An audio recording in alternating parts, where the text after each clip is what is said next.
రోజు అనంతపురం పీటీసీ గ్రౌండ్లో చాలా ఉత్సాహంగా అనిపిస్తుంది. దీనికంటే గత 6 నెలల నుంచి ఇక్కడ ఒక అధికారి అత్యుత్సాహం వలన ఈ వాకర్స్ అయితే ఏమి, అలాగే వాలీబాల్ ప్లేయర్స్ అయితే ఏమి, కబడ్డీ ప్లేయర్స్ అయితే ఏమి, మొత్తం క్రీడాకారులంతా ఇబ్బంది పడ్డారు 6 నెలల నుంచి. గతంలో పోలీస్ ఎలక్షన్ అప్పుడు ఇక్కడ వాలీబాల్ కోర్ట్ అయితే ఏమి, తర్వాత వాకర్స్ ట్రాక్ అయితే ఏమి, అన్నీ ఉండేటివి. అవన్నీ పోలీస్ ఎలక్షన్లో భాగంగా తీసేయడం జరిగింది. తీసేసిన తర్వాత మళ్ళా ఈ స్టేడియాన్ని మేము యూటిలైజ్ చేసుకుంటామంటే పీటీసీ వాళ్ళు ఒక అధికారి ఉత్సాహం వల్ల వీళ్ళందరినీ అలౌ చేయలేదు. దాన్ని మా గౌరవ విద్యాశాఖ మంత్రి నారా లోకేష్ గారు మొన్న అనంతపురం వచ్చినప్పుడు వాళ్ళ దృష్టి తీసుకెళ్ళడం జరిగింది. మా లోకేష్ గారు ఒకటే చెప్పారు, నాకు గంటలో సాల్వ్ కావాలి ఈ ప్రాబ్లము.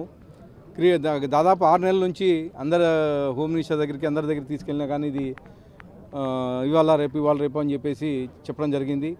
దానిలో భాగంగా రవినాయుడు గారు, షాప్ చైర్మన్, నేను మంత్రివర్యుల దృష్టి తీసుకెళ్తే ఒక గంటలో నాకు ప్రాబ్లం సాల్వ్ కావాలని చెప్పేసి చెప్పడం జరిగింది. అలాగే గంట లోపలే మా యువ నాయకుడు నారా లోకేష్ గారు ఈ ప్రాబ్లం సాల్వ్ చేసి ఎలాగైతే ఇంతకుముందు గత 30-40 ఏళ్ళ నుంచి పీటీసీలో ఏవైతే కార్యక్రమాలు జరిగేటో అవన్నీ మళ్ళీ పునరుద్ధరించడం జరిగిందని చెప్పేసి గర్వంగా తెలియజేస్తాను. దేనికంటే గతంలో క్రికెట్ ఆడేవాళ్ళు ఇక్కడ రంజీ టోర్నమెంట్లు కానీ జరిగాయి.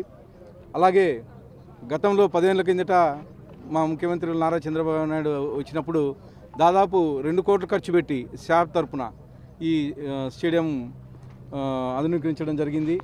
అలాగే ఇప్పుడు కానీ మా లోకేష్ గారు ఒకటే చెప్పారు, మొన్న ఏమన్నా ఇంకా క్రీడాకారులకు ఏవైతే అవసరం ఉన్నాయో అక్కడ దాన్ని అన్నీ డెవలప్ చేయమని చెప్పేసి షాప్ చైర్మన్ని రవినాయుడు గారిని ఆదేశించడం జరిగింది.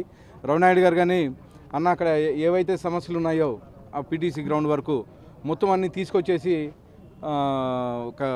మనం ఫండ్స్ ఇక్కడ రిలీజ్ చేసి షాప్ తరఫున రిలీజ్ చేసి డెవలప్ చేస్తామని చెప్పేసి తెలియజేయడం జరిగింది. అదే విషయాన్ని ఈరోజు వాకర్స్కి కానీ తర్వాత క్రీడాకారులకు కానీ చెప్పడం జరిగింది. ఇక్కడ ముఖ్యంగా వాకింగ్ ట్రాక్ అడుగుతున్నారు, అలాగే చిన్న మౌలిక సదుపాయాలు లేవని చెప్పడం జరిగింది.